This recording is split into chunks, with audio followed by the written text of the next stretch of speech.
नमस्कार, आप देख रहे हैं योर स्टॉक्स। मैं हूं सृष्टि शर्मा, मेरे साथ है मेरे सहयोगी अभिषेक सत्रवतम। और आज बाजारों की बात करें तो सुस्त शुरुआत हुई थी, बट उसके बाद बैंक निफ्टी ने जोश भरते हुए करीब 133 अंकों की फिलहाल मजबूती दिखा रहा है बैंक निफ्टी। और वहीं निफ्टी भी हरे निशान में वापस लौटता हुआ 18,408 के ऊपर है, यानी 18,400 का स्तर पकड़ के रखने की पूरी कोशिश चल रही है निफ्टी इंडेक्स की। पर अगर ब्रॉयलर मार्केट्स की पिक्चर की बात करें तो वहां पे जितने भी शेयर्स हैं वो फिलहाल हरे निशान में ज्यादा शेयर्स दिख रहे हैं गिरने वाले शेयर्स के मुकाबले। और कुछ गेनर्स की बात कर ले तो Eicher Motors, doctor Reddy's, Kotak Mahindra bank और टीसीएस, ये कुछ स्टॉक्स हैं जो कि निफ्टी के टॉप गेनर्स में शामिल है। और यहाँ पे काफी मिक्स सेक्टर्स जो हैं हमें उभरते हुए नजर आ रहे हैं। वहीं गिरने वाले शेयरों में आज हिंडाल्को एक रिट्रेस करता हुआ नजर आ रहा है। पिछले हफ्ते काफी अच्छी तेजी देखने को मिली थी, आज करीब 0.25% की वहां गिरावट है। और उसके बाद अगर देखें तो पूरा स्टील पैक ही जो है कहीं ना कहीं आज गिरावट दिखा रहा है, जहां जेएसडब्ल्यू स्टील, टाटा स्टील कुछ नाम शामिल है। वहीं बजाज फाइनेंस, अपोलो हॉस्पिटल्स और कुछ नाम है जो कि निफ्टी के टॉप लूजर्स में शामिल है। पर अगर आप देखें तो अपोलो टायर्स आज आपको नतीजों के बाद कल तो तेजी देखने को मिली थी, पर मैनेजमेंट के कमेंट्री ने बहुत ज्यादा उत्साह नहीं भरा। वहीं जेपी मॉर्गन ने अपना लक्ष्य भी घटाया है, आज करीब 0.6% की गिरावट है। वहीं मेट्रोपोलिस, स्ट्राइड्स फार्मा, एनबीसीसी, ये कुछ निफ्टी फ्यूचर्स में है जो कि फ्यूचर मार्केट में सबसे ज्यादा गिरने वाले शेयरों में शामिल है। पर चलिए योर स्टॉक्स में आपको सबसे पहले सवाल पूछने का तरीका बता देते हैं। काफी आसान है, आपकी स्क्रीन पे एक नंबर फ्लैश हो रहा है 9167329108। इस पे आपको फोन करना है, एसएमएस करना है या व्हाट्सएप के जरिए भी आप सवाल पूछ सकते हैं, या फिर ईटी नाउ स्वदेश के नाम से जितने भी तमाम सोशल मीडिया हैंडल्स हैं वहां पे जाकर आप अपनी स्टॉक क्वेरीज पोस्ट करिए। और आज आपके सवालों का जवाब देने के लिए हमारे साथ दो खास मेहमान जुड़ चुके हैं। सबसे पहले ब्लू ओशियन स्ट्रैटेजिक एडवाइजर्स के आशीष माहेश्वरी मौजूद हैं, और साथ ही हमारे साथ किरण जानी भी शो में। बहुत बहुत स्वागत है आप दोनों का ही ईटी नाउ स्वदेश पे। सबसे पहले किरण, आपसे इंडेक्स पे नजरिया जानना चाहेंगे। देखिए, बैंक निफ्टी एक नए शिखर पे आता हुआ दिखा है, यहाँ से और कितनी तेजी की उम्मीद की जाए, या फिर इन स्तरों पे थोड़ा सा सतर्क हो जाना चाहिए? और निफ्टी पे आपका क्या नजरिया है, क्योंकि अभी एक्सपायरी प्ले भी होता हुआ देखेंगे, आज वेंसडे है, कल है एक्सपायरी, तो उसके लिहाज से क्या आपको लगता है कि यहाँ पे अभी निफ्टी में भी पॉजिटिव नजरिया बनाना चाहिए? Very good morning everyone. So overall जिस तरह से मार्केट अभी ट्रेड कर रहे हैं, definitely short term to medium term काफी पॉजिटिव आउटलुक है हमारा मार्केट के ऊपर। लेकिन जैसे आपने पूछा कि एक्सपायरी पॉइंट ऑफ व्यू में क्या करना चाहिए, सो फर्स्ट कॉशियस नोट हम विक्स की तरफ से देना चाहेंगे कि विक्स अभी आप देख रहे होगे कि 15-14 रेंज में चल रहा है, जो लोवेस्ट रेंज है। अब वहां से आज वो फर्स्ट टाइम ऐसा हो रहा है कि हम उसको ग्रीन नोट के ऊपर देख रहे हैं। और जनरली विक्स और मार्केट के बीच में एक कोरिलेशन होता है कि जब भी विक्स ऊपर आता है तब देयर आर चांसेस कि मार्केट में थोड़ा बहुत प्रॉफिट बुकिंग है। अब कल की एक्सपायरी को ध्यान में रखते हुए 18,500 के ऊपर मैक्सिमम हम देख रहे हैं कि कॉल साइड के ऊपर ओपन इंटरेस्ट है। सो 18,500 would be the massive resistance. जब तक उसके ऊपर मार्केट सस्टेन नहीं होता है तब तक देयर आर चांसेस कि हम छोटा मोटा प्रॉफिट बुकिंग देखें, या तो फिर एक कंसोलिडेशन जोन में देखें। ओवरऑल व्यू हमारा बुलिश है, तो हम कोई शॉर्ट की तो सलाह नहीं देखेंगे, लेकिन कल के ऊपर हम एक्सपायरी एक्सपेक्ट कर सकते हैं कल की। ठीक है, तो निफ्टी को लेकर, निफ्टी बैंक को लेकर और खासतौर से एक्सपायरी को लेकर, वीकली एक्सपायरी को लेकर व्यू किरण ने सुझाव दिया है। लेकिन सीधे आप 1900 रुपए के आसपास तक गया, फिर से वो तेजी अब गंवाते हुए शेयर गिने दिख रहा है, और नतीजे भी डिसअपॉइंट किए हैं। प्रॉफिट उन्होंने देखा था कि 80% के आसपास का डिप आया है। वर्लपूल, आपको क्या इसमें इस लेवल पर दिया जाए? और मैं आपको सजेस्ट करूंगा इसकी बजाय आप हिंदुस्तान एरोनॉटिक्स का स्टॉक बाय करें, जो 2400 से 2500 रुपए की जोन में है। और इसमें बिल्कुल पोटेंशियल है अगले एक साल में 700 से 1000 रुपए बढ़ने का, क्योंकि आप देखिए 5000 करोड़ रुपए कमाने वाली कंपनी अभी 85,000 करोड़ के मार्केट कैप पे मिल रही है। और जो उनकी ऑर्डर बुक है पूरा, तो ऑलमोस्ट जो उनकी सेल है उसे 3 टाइम्स का उनके पास में ऑर्डर बुक अवेलेबल है। तो मेरा मानना है कि अगले एक साल में इसकी प्रॉफिटेबिलिटी में काफी इजाफा होने वाला है। तो हिंदुस्तान एरोनॉटिक्स एक बेटर बेट रहेगा वर्लपूल की बजाय। ठीक है, तो वर्लपूल के बजाय आप हिंदुस्तान एरोनॉटिक्स, ये काउंटर है जहां पे आप निवेश कर सकते हैं, और उसके पीछे के तर्क भी आपको आशीष जी ने बताए। पर चलिए अब आगे बढ़ते हैं। महाराष्ट्र से अगले कॉलर संदीप हमारे साथ फोन लाइन पे मौजूद हैं। गुड मॉर्निंग संदीप, बताइए किस स्टॉक पे राय जाननी है?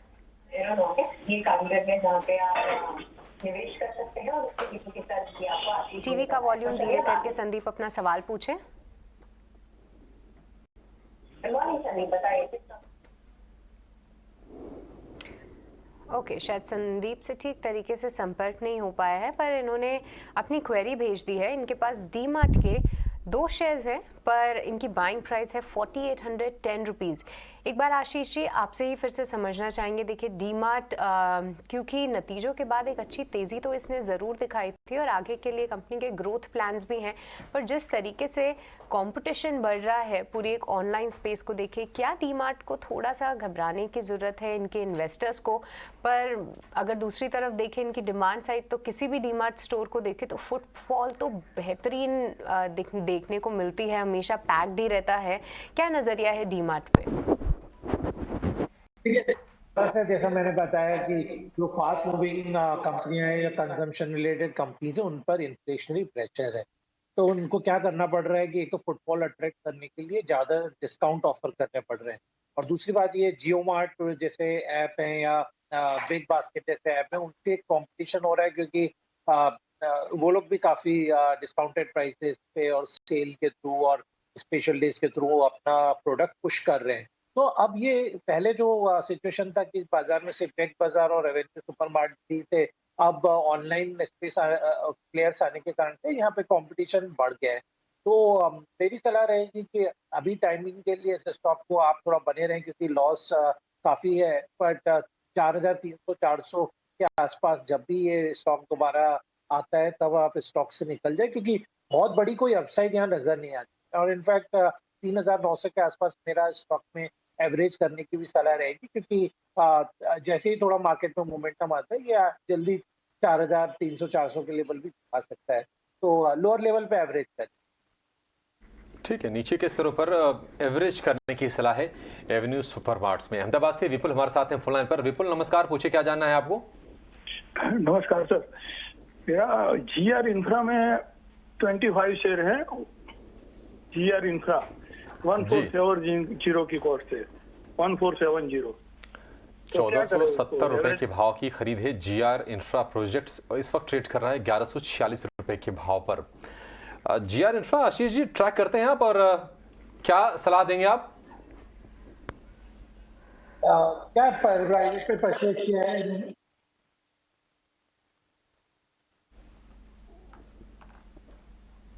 किरण आप कोई सलाह दे पाएंगे जीआर इंफ्रा प्रोजेक्ट्स पर? जीआर इंफ्रा प्रोजेक्ट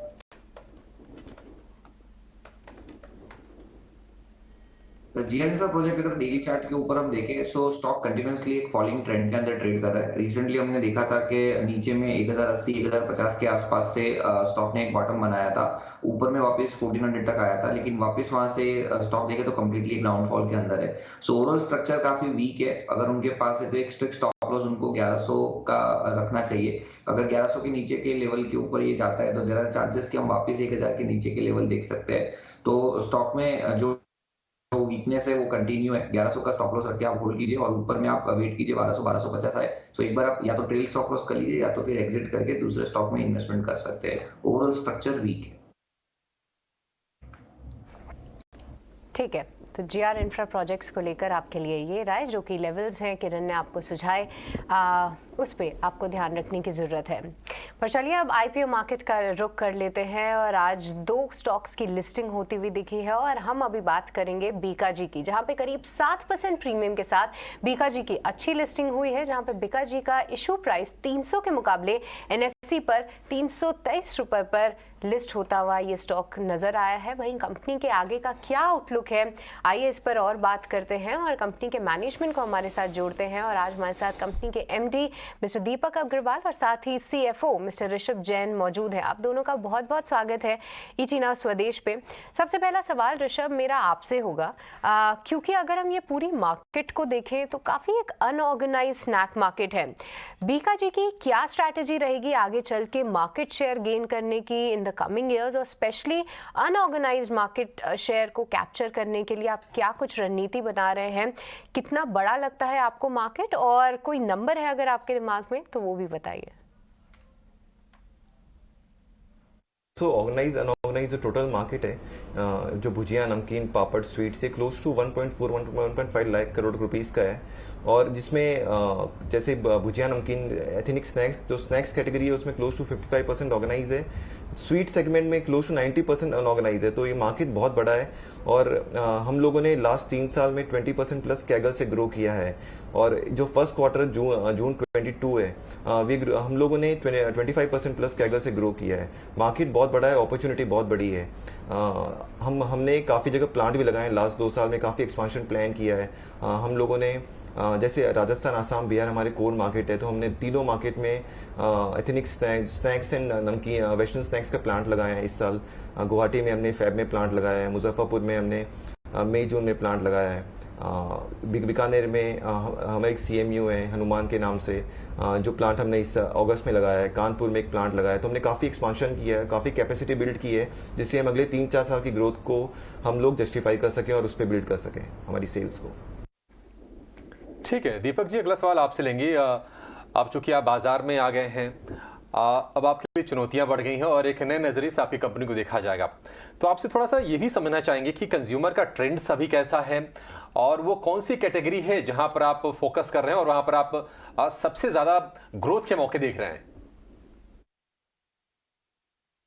अभी भी एथनिक स्नैक्स का मार्केट बहुत बढ़ रहा है और साथ में वेस्टर्न स्नैक्स का मार्केट भी बढ़ रहा है। इन दिनों में कुछ नया ट्रेंड भी आ रहा है, जैसे रोस्टेड नमकीन है, बेक्ड स्नैक्स है, तो हम लोग भी वो रेंज इंट्रोड्यूस किए हैं, लॉन्च किए हैं as per the consumer demand. तो कंज्यूमर को देखते हुए, उनकी डिमांड को देखते हुए हमने भी वो सारे प्रोडक्ट्स हमारे पोर्टफोलियो में और रेंज में हैं जो कंज्यूमर की आज की नीड्स है। So we have a mix of, मतलब सभी तरह का हमारे पास मिक्स है, वेराइटीज स्वीट्स एंड सेवरीज का। ओके, पर ऋषभ एक बार फिर मैं आपके पास ही आना चाहूँगी। अगर हम देखें तो रफली करीब 1.5 करोड़ के आसपास आपका टॉप लाइन आते हुए दिखा है।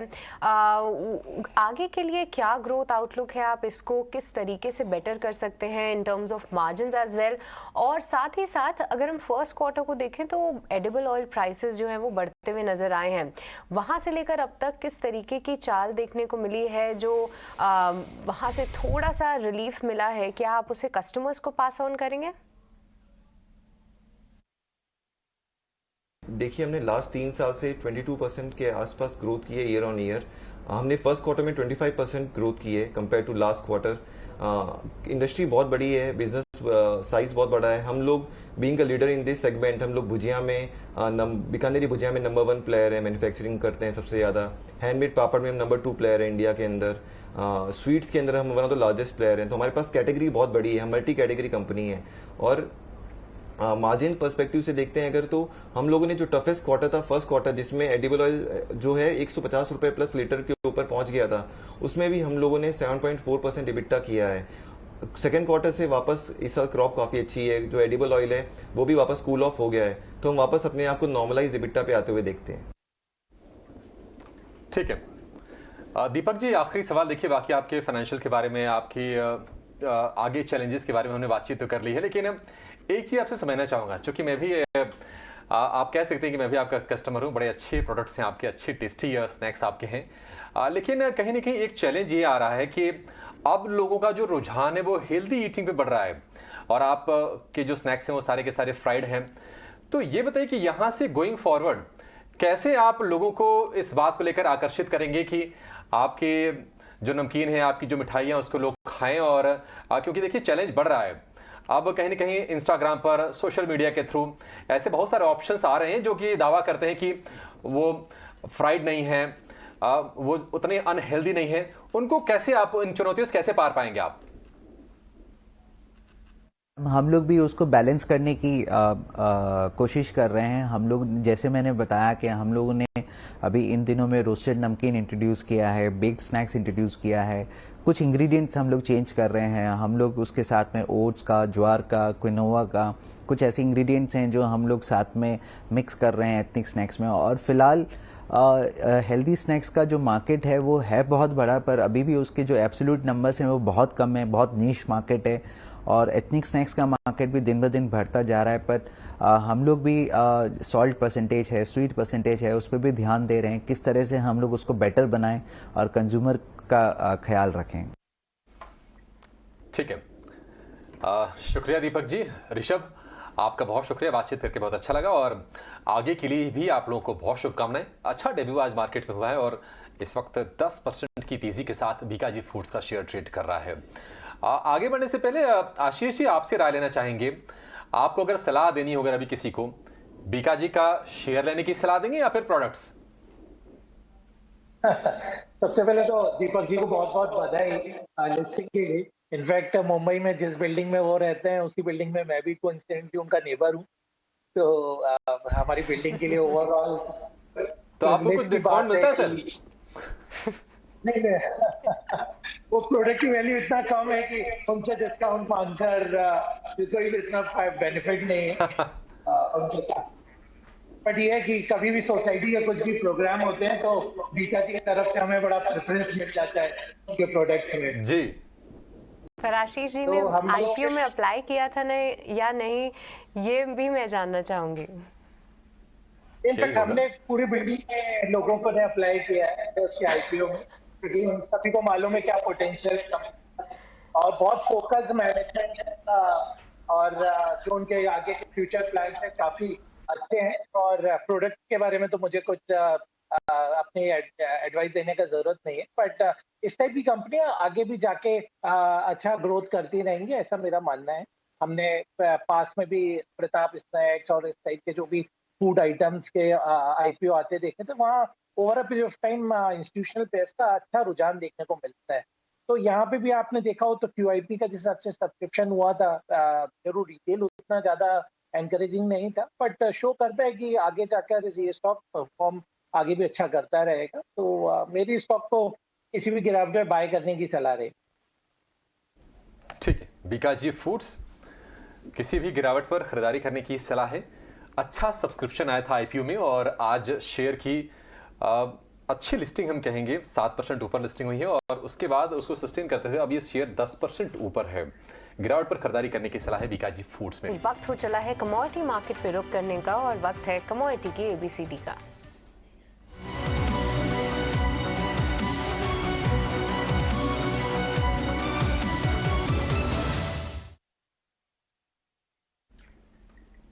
तो रोज की तरह हमारे सहयोगी विश्व मोहन हमारे साथ जुड़ चुके हैं और उनसे जानते हैं कि क्या है आज कमोडिटी की एबीसीडी में। विश्व मोहन बताइए। देखिए, कमोडिटी की एबीसीडी में आज हम बात करने वाले हैं कि एग्री वायदा में क्या टेक्निकल एनालिसिस काम करता है, इस पर बात करने वाले हैं क्योंकि इसको लेके काफ़ी दुविधा है मार्केट में। हालांकि अगर इसमें बात करें तो टेक्निकल एनालिसिस क्या है, ये आप जो भी बीते हुए जो हिस्टोरिकल प्राइसेस होते हैं उस प्राइसेस के आधार पर आप फ्यूचर्स में किस तरह का प्राइस पैटर्न रह सकता है उस संभावित चाल को समझने के लिए आप यहाँ पर टेक्निकल एनालिसिस करते हैं। तो कुछ खास डेटा इस पे आपको ध्यान रखना पड़ते हैं। जो भी हिस्टोरिकल आंकड़े हैं वो चार्ट पैटर्न ट्रेंड, उसके आधार पर आप सपोर्ट और रेजिस्टेंस लेवल आप तय करते हैं और उसके आधार पर आप टेक्निकल ट्रेड करते हैं। अब इसका फ़ायदा क्या है? टेक्निकल एनालिसिस का सबसे बड़ा फ़ायदा ये है कि आपको हिस्टोरिकल प्राइस और वॉल्यूम पर आधारित होता है, लेकिन इसका फायदा सबसे ज्यादा ये मिलता है कि भाव में उतार चढ़ाव किस तरह का रह सकता है वो पैटर्न आपको पता चल जाता है। उस पैटर्न के आधार पर आप अपने रिस्क को कम कर पाते हैं,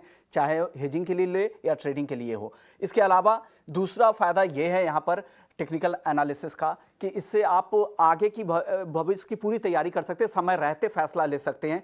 ये एक आपको पता चल जाता है क्योंकि प्राइस ट्रेंड यहाँ पर पता चलते हैं। तो यहाँ पर दो तरह के इंडिकेटर्स आमतौर पे काम करते हैं। एक लैगिंग इंडिकेटर होता है जो आपको ट्रेंड प्राइस के साथ साथ चलता है, जैसे लैगिंग इंडिकेटर में MACD या फिर सारे मूविंग एवरेजेस वगैरह आते हैं, बॉलिंजर बैंड वगैरह आते हैं। और एक लीडिंग इंडिकेटर होता है जिसमें RSI वगैरह होता है, रिलेटिव स्ट्रेंथ इंडेक्स, जो आपको समय से पहले बता देता है कि किस तरह का प्राइस रह सकता है, अगर प्राइस का जो ट्रेंड है उसमें किस तरह का डाइवर्जेंस देखने को आगे मिल सकता है। तो समय रहते आप सही अंदाजा लगा सकते हैं और ज़्यादा से ज़्यादा सक्सेस रेट यहाँ पर देखने को मिलता है 80 से 90% तक। तो आपको बेहतर फैसला लेने में मदद मिलता है। इस वजह से टेक्निकल एनालिसिस भी बाकी एसेट क्लास की तरह एग्री मार्केट में भी ज़रूरी है। तो ये है आज की ABCD। टेक्निकल चार्ट की एबीसीडी तो विश्व मोहन ने बता दी है, लेकिन अगर आपको एबीसीडी से आगे की यानी कि पूरी वर्णमाला सीखनी है तो आपको देखना होगा मुनाफे की मंडी रोज सुबह 11:30 बजे। आगे बढ़ेंगे, पंजाब से पुरुषोत्तम कुमार का सवाल लेंगे, व्हाट्सएप के जरिए है और ट्राइडेंट के 100 शेयर इनके पास है 55 रुपए के भाव पर। किरण, आपसे जानना चाहेंगे, देखिए 70 रुपए तक शेयर गया था और अब 35 रुपए का हो गया है, नतीजे भी इसके खराब आए थे, क्या करना चाहिए? जिसके पास है अभी होल्ड करें या निकल जाए? कौन से शेयर की बात कर रहे हैं सर हम? Trident. Trident, okay. So overall Trident की अगर हम बात करें तो जिस तरह से स्टॉक प्राइस यहाँ पे ट्रेड कर रहा है और प्रीवियसली आपने जैसे बताया कि नीचे के लेवल से एक अच्छी खरीदारी हमें देखने को मिली थी। ओवरऑल जो ट्रेंड है वो काफी वीक है। 200 डेज मूविंग एवरेज के नीचे ट्रेड कर रहा है। रिसेंटली जो 68 का हाई बना के स्टॉक कंटिन्यूसली एक फॉलिंग चैनल के अंदर ट्रेड कर रहा है। पिछले कई समय से हम देख रहे थे कि नीचे में 35 33 का एक सपोर्ट था और ऊपर में 40 का एक रेजिस्टेंस था। ये 5 रुपए की रेंज में कंसोलिडेट हुआ। लास्ट 2 दिन से हम एक ब्रेकडाउन देख रहे हैं। आज वापस वो 35 के ऊपर आने की कोशिश कर रहा है। अगर स्टॉक 35 के ऊपर सस्टेन होता है देन देयर आर चांसेस कि हम 40 तक की एक रेंज देखें। लेकिन वापस अगर ये जो 35 के नीचे जाता है तो फिर ये ट्रेंड वीक ही है और कंटिन्यू रहेगा। तो मेरे हिसाब से अगर उनके पास है तो 35 का एक स्ट्रिक्ट स्टॉप लॉस रखिए। अगर 35 के नीचे जाता है तो एक बार के लिए एग्जिट कर लीजिए। ठीक है, 35 के अगर नीचे जाता है तो एक एग्जिट करने की सलाह है। बहुत दूर तो नहीं बता रहे हैं स्टॉप लॉस, पर फिर भी देखना होगा क्या रहती है आगे की चाल। पर अगली व्हाट्सएप क्वेरी विपुल की आई है। आंध्रा पेट्रो पे राय जानना चाहते हैं। 100 शेयर्स हैं और 104 जो है इनकी बाइंग प्राइस है। आशीष जी, एक बार आपसे समझेंगे। देखिए, जितनी भी पेट्रोकेमिकल कंपनीज हैं, जीआरएम को लेकर काफ़ी उतार चढ़ाव इसमें देखने को मिलता है। अभी जीआरएम फिर से थोड़ा सा मूवमेंट में आए हैं। क्या नज़रिया बन रहा है आंध्रा पेट्रोकेमिकल्स पे? देखिए, इन स्टॉक्स में जो वॉलेटिलिटी हमें देखने को मिल रही है काफ़ी समय से, तो मेरी सलाह रहेगी कि स्टॉक में से निकल जाए, क्योंकि मार्जिन्स का जो इम्प्रूवमेंट और सडनली डिटेरियोरेशन जो होता रहता है और जो फूड के प्राइसेस में वॉलेटिलिटी बनी हुई है, तो बिल्कुल इस स्टॉक में मेरा मानना है कि कोई लंबा अल्फा बनेगा, ऐसा मेरा मानना है। इसके बजाय मैं आपको सजेस्ट करूंगा मनप्पुरम फाइनेंस का स्टॉक में जो 117-18 रुपए के आसपास है, वहाँ निवेश करेंगे तो बेटर रिटर्न आपको यहाँ मिल सकता है। क्योंकि मेरा प्राइस टारगेट इस स्टॉक के लिए अगले 6 महीने में करीब 140 से 150 रुपए का रहेगा, क्योंकि जो उनके नंबर्स आए हैं या जो सिनेरियो चेंज हुआ है इस इंडस्ट्री में, उसका काफ़ी बेनिफिशियरी मुथूट और मनप्पुरम दोनों रहने वाले हैं गोल्ड फाइनेंस में। और मनप्पुरम गोल्ड के साथ में एसएमई लैंडिंग में भी अच्छा काम कर रहा है, तो बिल्कुल इस स्टॉक पे निवेश करें तो बेटर है। पुनः में निवेश करने की सलाह है। आगे बढ़ेंगे। रतलाम से दीपक हैं फोन लाइन पर। दीपक जी नमस्कार, पूछिए अपना सवाल। जी, मेरे पास 20,000 शेयर हैथवे केबल के जी 14.90 की बाइंग है मेरी। ठीक है, हैथवे केबल। आशीष जी, आपसे ही हम क्विकली रिप्लाई चाहेंगे और चलिए आगे कोशिश करेंगे कि ज़्यादा से ज़्यादा क्वेरी शामिल करें। हैथवे केबल 20,000 की क्वांटिटी है, 15 रुपए के आसपास का भाव है, लेकिन 16 रुपए के आसपास ये शेयर चल रहा है। हमने ऊपरी स्तरों से तो काफ़ी ज़्यादा इसको नीचे आते हुए देखा है। आप कह सकते हैं कि एक बड़े से रेंज में ही हालांकि शेयर फंसा भी हुआ है, नतीजे बहुत खास नहीं आए। अभी आपकी सलाह क्या होगी? नतीजे बहुत खास नहीं आए, फिर भी जून से सितंबर में काफी इम्प्रूवमेंट आया था, जब हमने देखा 5 करोड़ से मुनाफा बढ़ के करीब 13 करोड़ का कंपनी का हो गया है। तो मेरी सलाह रहेगी एक बार आप स्टॉक में बने रहें, क्योंकि स्टॉक कभी भी जो इसका हाई हमने 22-23 रुपए के लेवल देखे, वहां से काफी नीचे ही है, ऑलमोस्ट अपने 52 वीक लो के पास ही ट्रेड कर रहा है। तो हो सकता है इस स्टॉक में आपको 18-19 के लेवल भी आते दिखाई दे, क्योंकि सितंबर के नतीजे मेरा मानना है जून के कंपेरिजन जो इम्प्रूवमेंट आया वो थोड़ा सा स्टॉक में मोमेंटम बना के रखेगा, पर 18-19 रुपए के आसपास एक बार मुनाफा वसूल करूँ। 18 से 19 के आसपास यहाँ पे मुनाफा वसूली करने की आपको राय मिल रही है। अगले दर्शक की क्वेरी दिल्ली से आई है। मनोज जी का सवाल है, ये 2 काउंटर्स पे राय जानना चाहते हैं। सबसे पहले पिरामल एंटरप्राइज 50 शेयर्स होल्ड करते हैं और 830 इनकी बाइंग प्राइस है। और अगर बात करें टाटा मोटर्स की तो ये इनके पास 100 शेयर्स हैं और 435 जो है यहाँ पे एंट्री लेवल है। किरण, दोनों ही काउंटर्स पे आपसे समझना चाहेंगे। देखिए, पिछले हफ्ते पिरामल एंटरप्राइज काफ़ी वॉलेटाइल होता हुआ दिखा था, यहाँ पे थोड़ा सा ही इनको नुकसान हो रहा है, पर क्या इस शेयर में बने रहना चाहिए? और साथ ही टाटा मोटर्स पे आपका क्या नज़रिया है? देखिए, निचले स्तरों से रिकवर करने की तो कोशिश कर रहा है, पर फिर भी अन्य ऑटो ओईएम्स को ले लें तो काफ़ी अंडर परफॉर्मर साबित हुआ है टाटा मोटर्स। क्या यहाँ पे एक अपसाइड की उम्मीद रखी जाए? सो पिरामल से हम स्टार्ट करते हैं। ओवरऑल पिरामल एंटरप्राइज की अगर हम बात करें तो आफ्टर डी मर्जर हम देख रहे हैं कि स्टॉक कंटिन्यूसली एक फॉलिंग ट्रेंड के अंदर ट्रेड कर रहा है। रिसेंटली एक आपने बाउंस देखा था जहां पे 785 का बॉटम बना के स्टॉक ऊपर 906 तक गया था। अब वहां से वापस stock continue lower high lower bottom के फॉर्मेशन में ट्रेड कर रहा है और लास्ट 3 दिन पहले का जो लो था 802 उसके आसपास ट्रेड कर रहा है। तो मेरे हिसाब से अभी जो उनके पास स्टॉक है वो उनको होल्ड करना चाहिए। 802 का एक स्ट्रिक्ट स्टॉप लॉस रखिए, जब तक 802 ब्रेक नहीं करता है तब तक चांसेस है आपको ऊपर में 880 890 तक मिले। सो 802 के स्ट्रिक्ट स्टॉप लॉस से पीरामल एंटरप्राइज होल्ड कर सकते हैं। टाटा मोटर की बात करें तो जैसे आपने बताया वैसे 100% ये एक अंडर परफॉर्म स्टॉक रहा है, लेकिन अभी जिस जंक्चर के ऊपर ट्रेड कर रहा है वो अपने 200 डेज मूविंग एवरेज को ब्रेकआउट लेवल के आसपास ट्रेड कर रहा है। साथ ही साथ डेली चार्ट के ऊपर आप देखोगे तो आपको एक कपर हैंडल पैटर्न मिलेगी। सो मेरे हिसाब से टाटा मोटर अब एक नए ट्रेंड के लिए स्टार्ट हो रहा है, तो वो भी होल्ड रखना चाहिए। 436 के आसपास अभी ट्रेड कर रहा है, नीचे में 420। अगर आप शॉर्ट टर्म ट्रेडर हो, अगर आप इन्वेस्टर हो तो 400 का स्टॉप लॉस रखिए। और जिस तरह के चार्ट पैटर्न है इमीडिएट लेवल के ऊपर आप 470 480 का लेवल देख सकते हो, और जैसे ही वो लेवल क्रॉस होता है तो एक फ्रेश ब्रेकआउट हम कहेंगे फॉलिंग ट्रेंड लाइन का, जिसके बाद आप 500 तक की रैली भी देख सकते हो। तो टाटा मोटर में हम ऑटो सेक्टर में काफी बुलिश है। अंडर परफॉर्म स्टॉक रहा है, लेकिन अब वहां हम एक अच्छी तेजी देख सकते हैं। ठीक है, टाटा मोटर्स होल्ड करने की सलाह है। उज्जैन से गिरधारी लाल जी का सवाल लेंगे। गिरधारी जी नमस्कार, पूछे क्या जानना है आपको? का जो शेयर है मैंने 105 शेयर मेरे पास है और 1145 के रेट में परचेस किए थे। आज वो शेयर 634 635 के आसपास ट्रेड हो रहा है, तो क्या मुझे रखना चाहिए कि इसमें निकाल देना चाहिए उसको? घाटा तो काफी हो गया मेरे को। काफी ज्यादा घाटा है गिरधारी जी, और आप जैसे तमाम ऐसे निवेशक हैं जो पेटीएम को बड़ी उम्मीदों से खरीदे थे या फिर आईपीओ में पैसे लगाए थे, उनसे भी सहानुभूति है। लेकिन आशीष जी, पेटीएम देखने की जो नंबर्स आ रहे हैं वो थोड़े से सुधर रहे हैं जो आंकड़े कंपनी पेश कर रही है। पेटीएम, आपको उम्मीद है कि इनके घाटे की भरपाई यही शेयर करेगा या फिर यहां से कहीं और स्विच कर लें?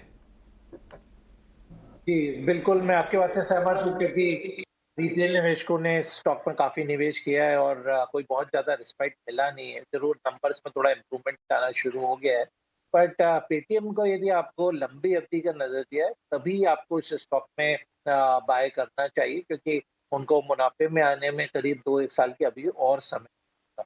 तो जब तक वो प्रॉफिट में नहीं आते या उनका विजिबिलिटी और प्रॉफिट का नहीं होता, तब तक स्टॉक में वोलेटिलिटी बनी रहेगी। और जैसा हमने देखा अभी पिछले 2 दिन में स्टॉक फिर से 40 रुपए के आसपास ऑलरेडी करेक्ट हो गया है। तो मेरी सलाह रहेगी कि इस स्टॉक की बजाय आप अंबुजा सीमेंट के स्टॉक में निवेश कर दें, क्योंकि वहां पर मुझे काफी ट्रैक्शन नजर आ रहा है अभी, और अगले 1 साल में बिल्कुल 85% की अपसाइड जिस हिसाब से उसमें मोमेंटम हो रहा है 1 से 1.5 साल में वहां पर बन सकती है अंबुजा सीमेंट में। तो बेटर है अंबुजा सीमेंट को पेटीएम से स्विफ्ट कर। ठीक है, तो यहाँ पे पेटीएम में आपको भारी नुकसान हो रहा है, समझ सकते हैं, पर इसके बदले आपको अंबुजा सीमेंट्स में स्विच करना बेहतर हो जाएगा। पेटीएम के लिए यहाँ से रिकवरी की उम्मीद भी काफ़ी कम दिखाई दे रही है। तो ये थी आपके लिए राय। पर चलिए आगे बढ़ते हैं, औरंगाबाद से ललिता हमारे साथ फोन लाइन पे मौजूद हैं। गुड मॉर्निंग ललिता, बताइए किस स्टॉक पे राय जाननी है? मैम मेरे ऑन मोबाइल के 500 शेयर है 150 के भाव पे। ओके, क्या कब लिए थे ललिता ये, और क्या कुछ रिसर्च करके लिए थे? 5-6 महीने हो गए मैम। ओके, हाँ, और एनएलसी इंडिया के भी 500 शेयर है 80 के भाव पे वो। ठीक है, 80 के भाव पे एनएलसी इंडिया। और ऑन मोबाइल हम देख रहे हैं कि काफ़ी निचले स्तरों की, काफ़ी ऊपरी स्तरों की इनकी बाइंग प्राइस है। ललिता, ऑन मोबाइल में क्या कुछ रीड करके आपने लिया था? क्या नज़रिया था इस काउंटर पे? शॉर्ट टर्म के लिए लिया था मैम, लेकिन वो क्या है नीचे ही चलता गया, इसलिए निकालना ही बहुत होगा। ओके आशीष जी, देखिए 2 काउंटर्स हैं, दोनों पे ही एक बार आपसे समझते हैं, क्योंकि ऑन मोबाइल में देख रही थी कि फाइनेंशियल्स भी बहुत ज़्यादा स्ट्रॉन्ग नहीं नज़र आ रहे हैं। ओवर द ईयर्स कंपनी का परफॉर्मेंस कुछ बहुत अच्छा नहीं रहा है। कोविड के पहले फिर ये करीब 30-35 करोड़ का प्रॉफिट दिखाती थी, उसके बाद से लगातार रिकवरी इतनी अच्छी नहीं देखने को मिली है। सिंगल डिजिट में प्रॉफिट्स है, यहाँ पे इनको नुकसान हो रहा है। 150 की इनकी खरीद है। और साथ ही एनएलसी इंडिया पे आप क्या राय रखते हैं? यहाँ पे इनको नुकसान नहीं हो रहा है क्योंकि 80 के आसपास की इनकी बाइंग प्राइस है। क्या करना चाहिए दोनों काउंटर्स में? देखिए ऑन मोबाइल में तो हमने देखा कि इस बार तो प्रॉफिट ही आना बंद हो गया कंपनी में, क्योंकि 4 करोड़ का मुनाफा था लास्ट क्वार्टर में, इस बार 0 पे आ गए हैं। तो वो जब तक उनका यूएस में फंड रेज वगैरह नहीं होता और जो गेमिंग में जिसमें वो काफी एक्टिवली परस्यू कर रहे हैं, तब तक स्टॉक में प्रेशर बना रहेगा। तो मेरी सलाह रहेगी ऑन मोबाइल ग्लोबल के स्टॉक से निकल जाए, और मैं आपको इसकी बजाय सलाह दूंगा कि tourism finance corporation of India TFCI जो 80 रुपए के आसपास चल रहा है, वहां पर आप निवेश करें, क्योंकि आगे जाके जो होटल और एंटरटेनमेंट इंडस्ट्री है वहाँ का भविष्य में काफी अच्छा नजर आता है। तो TFCI से शिफ्ट कर लें ऑन मोबाइल ग्लोबल। और जहाँ तक NLC की बात है, तो मेरी सलाह रहेगी स्टॉक में बने रहें। नंबर्स भी कंपनी के ठीक ठाक आ रहे हैं, और सितंबर क्वार्टर भी हमने अच्छा आता हुआ देखा था। तो NLC में थोड़ा और इंतजार करें। मेरा मानना है यहाँ से 10-1 रुपए की अपसाइड आप NLC में आगे जाके और उम्मीद कर। तो NLC इंडिया पे ये रहा है। पर आशीष जी, एक बार क्योंकि मैं फाइनेंशियल जब देख रही थी तो मैंने शायद स्टैंड अलोन नंबर्स देख लिए थे, पर कंसोलिडेटेड बेसिस पे कोविड के बाद इनका जो प्रॉफिट है थोड़ा सा बढ़ते हुए ही नजर आया है। क्या यहाँ पे नजरिया जो है इंटैक्ट रहेगा या फिर कुछ चेंजेस देखने को मिल सकते हैं NLC इंडिया में ऑन मोबाइल पे? ऑन मोबाइल में जैसा मैंने कहा कि मुझे कोई बहुत ज्यादा यहाँ पे रुझान नजर नहीं आता है, और कोई ट्रिगर नजर नहीं आते जब तक उनकी जो सब्सिडरी है चिंगारी, वो जो गेमिंग में है, और वहां पर कोई फंड रेज वगैरह ना हो। तो इसलिए कोई ट्रिगर के एब्सेंस में मेरी इस स्टॉक को सेल करने की सलाह रही। ऑन मोबाइल ग्लोबल को लेकर ये व्यू आशीष जी का आगे बढ़ेंगे। जमीन मिस्त्री का सवाल लेंगे। जमीन है फोन लाइन पर। जमीन नमस्कार, पूछिए क्या जानना है आपको? ठीक है, व्हाट्सएप के जरिए सवाल आया है जैमिन का। इनके पास से पतंजलि के 10 शेयर 1427 रुपए के भाव पर। इस वक्त जो भाव है 1250 रुपए के आसपास का है। हमने 1500 रुपए तक के आसपास के भाव देखे थे पतंजलि फूड में। आशीष जी, ऊपरी स्तरों से थोड़ा सा नीचे जरूर आया है। आपको ये शेयर अब खरीदने के लिहाज से आकर्षक लग रहा है या फिर वैल्यूएशन के हिसाब से अभी भी महंगा है ये? मेरा मानना है 1200 रुपए के आसपास स्टॉक को एवरेज कर लेना चाहिए, क्योंकि लास्ट क्वार्टर के जो नतीजे थे सारी फूड कंपनीज के हमने देखा सभी तरफ प्रेशर था, चाहे वो अडानी विल्मार हो या पतंजलि फूड हो, सभी तरफ प्रेशर देखने को मिला है। बट जैसा कुकिंग ऑयल के प्राइसेस कम हुए हैं और स्टेपल फूड के प्राइसेस कम हुए हैं, तो अब ये वाला जो क्वार्टर में इम्प्रूवमेंट आपको बिल्कुल पतंजलि और अडानी विल्मार जैसे स्टॉक दोनों में देखने को मिलेगा। तो मेरी सलाह रहेगी कि इस स्टॉक को एवरेज करें। ये दोबारा 1350 से 1400 के लेवल अगले 6 महीनों में आपको दिखा सकता है, तो लोअर लेवल पे थोड़ा सा एक्यूमुलेट कर लीजिए। ठीक है, तो पतंजलि फूड्स यहाँ पे आपको नुकसान जरूर हो रहा है, पर कंपनी पे नजरिया पॉजिटिव है, तो निचले स्तरों पे आप और भी इसको ऐड ऑन कर सकते हैं। पर अगले कॉलर मुंबई से हमारे साथ फोन लाइन पे अशोक जुड़ चुके हैं। नमस्कार, बताइए किस स्टॉक पे राय जाननी है? Madam, I had purchased 50 shares of Anupam Rasayan on 14th September at the rate of 774. Okay, क्या नजरिया है यहाँ पे अशोक जी आपका? छोटी अवधि के लिए देख रहे हैं या medium to long term will do? Okay, मध्यम से लंबी अवधि के लिए मान लेते हैं अगर 6 महीने या 1 साल के लिए आप इसमें बने रहना चाहते हैं। आशीष जी, एक बार आपसे ही समझेंगे। देखिए, हाल फिलहाल की इनकी बाइंग प्राइस है सितंबर महीने में अनुपम रसायन 50 शेयर 774 की बाइंग प्राइस है। यहाँ पे ज़्यादा नुकसान तो नहीं हो रहा है, पर क्या ये जो इन्वेस्टमेंट है वो फ्रूटफुल रहेगा? क्योंकि जितनी भी रसायन कंपनीज थी कोविड के बाद बेहतरीन रनअप के बाद हमने इनमें अच्छा खासा रिट्रेसमेंट भी आते हुए देखा था। क्या आउटलुक है यहाँ पे?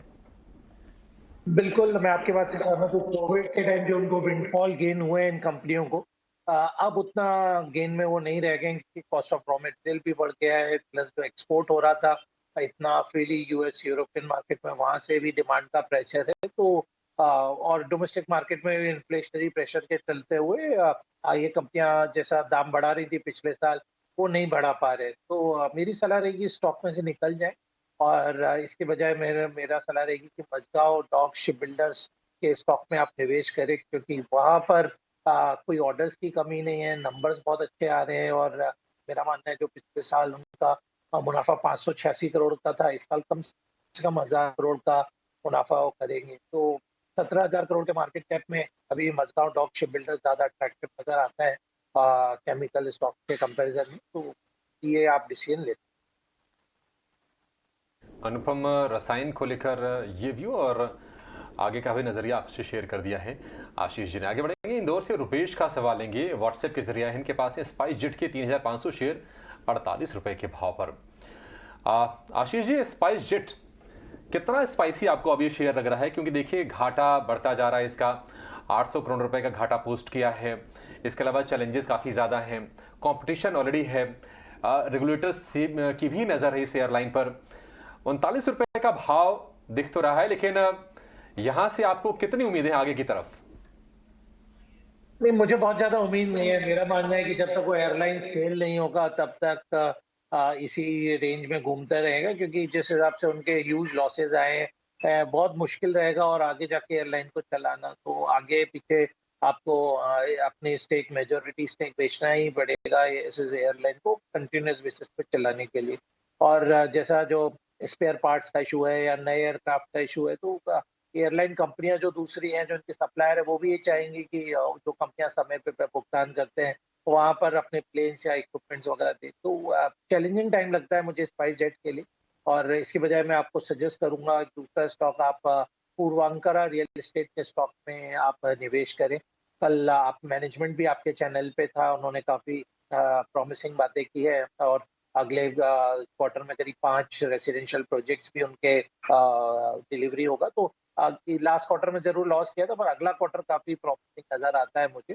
तो मेरा मानना रहेगा कि इस स्टॉक में पूर्वांकरा में पोटेंशियल है, बिल्कुल 120 130 जाने का। तो आपका जो स्पाइसजेट का लॉस है वो बिल्कुल पूर्वांकरा में निवेश से निकल सकता है। ठीक है, तो यहाँ पे स्पाइस जेट देखिए, जितना भी ये काउंटर गिर जाए, कोई ना कोई हम इन्वेस्टर देखते हैं कि एक एंट्री लेने की कोशिश करता है, पर फिर भी डिसअपॉइंटमेंट हाथ लगती है। स्पाइस जेट से इन स्तरों पे भी निकल जाने की राय मिल रही है, और इसके अलावा पूर्वांकरा पे फोकस कर सकते हैं और वहाँ पे निवेश कर सकते हैं। चलिए अगली क्वेरी शामिल करते हैं। व्हाट्सएप के जरिए संजय जी का सवाल आया है, नासिक के रहने वाले हैं ये BF इन्वेस्टमेंट पे राय जानना चाहते हैं। 1705 शेयर्स है इनके पास और 385 जो है इनकी बाइंग प्राइस है। किरण देखिए, कैश काउंटर का ही स्टॉक है ये, पर 100 रुपये प्रति शेयर का इनको नुकसान हो रहा है, और 1705 है इनके पास क्वांटिटी, तो क्वांटिटी भी काफ़ी हैवी है। क्या कुछ दिख रहा है चार्ट पैटर्न पे? क्या लगता है अब आपको कि जो सेलिंग प्रेशर है वो थोड़ा सा थमते हुए नज़र आ रहा है, और यहाँ से कुछ अपसाइड की उम्मीद रखें? किरण, ये सवाल आपके लिए है। BF investment, right? जी। इन्वेस्टमेंट का अगर हम चार्ट देखें तो जिस तरह से हम चार्ट पैटर्न देख रहे हैं, ओवरऑल स्टॉक एक रेंज के अंदर ट्रेड कर रहा है। साथ ही साथ अपने जो मूविंग एवरेज क्लस्टर है उसके आसपास ट्रेड कर रहा है, जहां पे 200 डेज मूविंग एवरेज के नीचे ट्रेड कर रहा है और कहीं ना कहीं 100 डेज मूविंग एवरेज के ऊपर ट्रेड कर रहा है। रिसेंटली हमने कोई ऊपर के स्पाइक्स देखे थे 330 के आसपास, उसने 3 बार अटेम्प्ट किया है कि उस लेवल को क्रॉस करे, लेकिन क्रॉस नहीं कर पाया। साथ ही साथ स्टॉक को एक फॉलिंग ट्रेंड लाइन रेजिस्टेंस भी है। नीचे में हम देखें तो सपोर्ट जो दिख रहा है हमें वो 270 से 260 के आसपास दिख रहा है। सो ओवरऑल 330 से 280 एक रेंज के अंदर घूम रहा है। जब तक ये रेंज में कोई ब्रेकआउट नहीं हमें देखने को मिलेगा, तब तक हमें लग रहा है कि स्टॉक इसी तरह से साइडवेज जोन में रहेगा। ओवरऑल जो ट्रेंड है वो नेगेटिव है। मेरे हिसाब से उनको 270 का एक स्ट्रिक्ट स्टॉप लॉस रखना चाहिए। जैसे ही 270 अगर ये स्टॉक तोड़ देगा तो फिर चांसेस है कि हम 220 से 230 तक के रेंज देख सकते हैं। सो ओवरऑल हमारा नजरिया वीक है। 270 के स्ट्रिक्ट स्टॉप लॉस से होल्ड कीजिए। ऊपर में मैक्सिमम अपसाइड हम 320 330 तक के देख सकते हैं। अगर आपको कोई भी उछाल मिलता है तो वहां पे एक बार वापस चार्ट चेक करके ट्रेल स्टॉप लॉस कर लीजिए। एज ऑफ नाउ 270 का स्टॉप लॉस। ठीक है, 270 का स्टॉप लॉस लगा के BF इन्वेस्टमेंट में बने रहने की सलाह है। देहरादून से लेंगे BS चौहान जी का सवाल, और ये आया है फेसबुक के जरिए। इनके पास है बैंक ऑफ इंडिया के 10,000 शेयर 80 रुपए के भाव पर।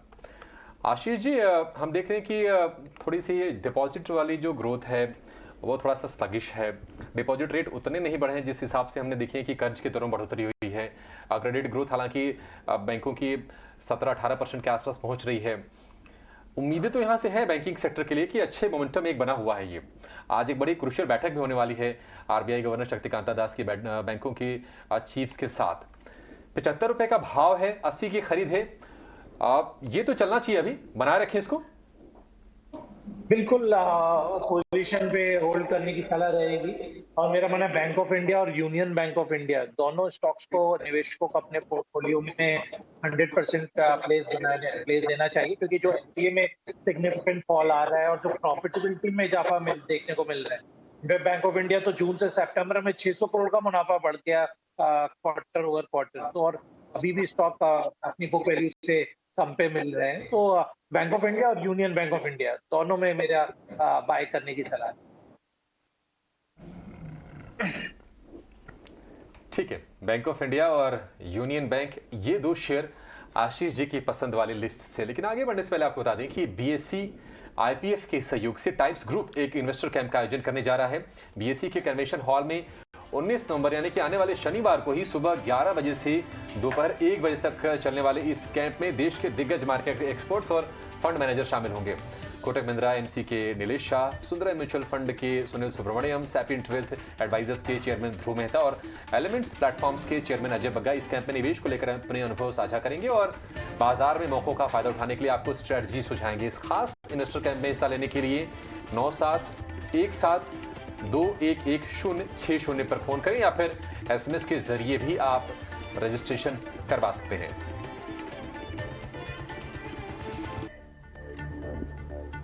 और चलिए इसी के साथ योर स्टॉक्स के शो को समाप्त करने का वक्त हो चला है। आशीष जी और किरण, आपका बहुत बहुत शुक्रिया हमारे साथ जुड़ने के लिए और सभी दर्शकों को उनकी स्टॉक क्वेरीज पर राय देने के लिए।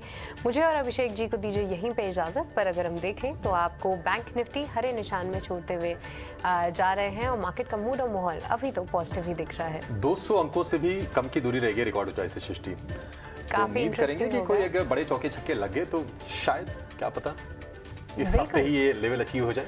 बिल्कुल उम्मीद करेंगे। तो 18,428 का स्तर है, 18,604 का रिकॉर्ड है, उस पर हमारी नजर है।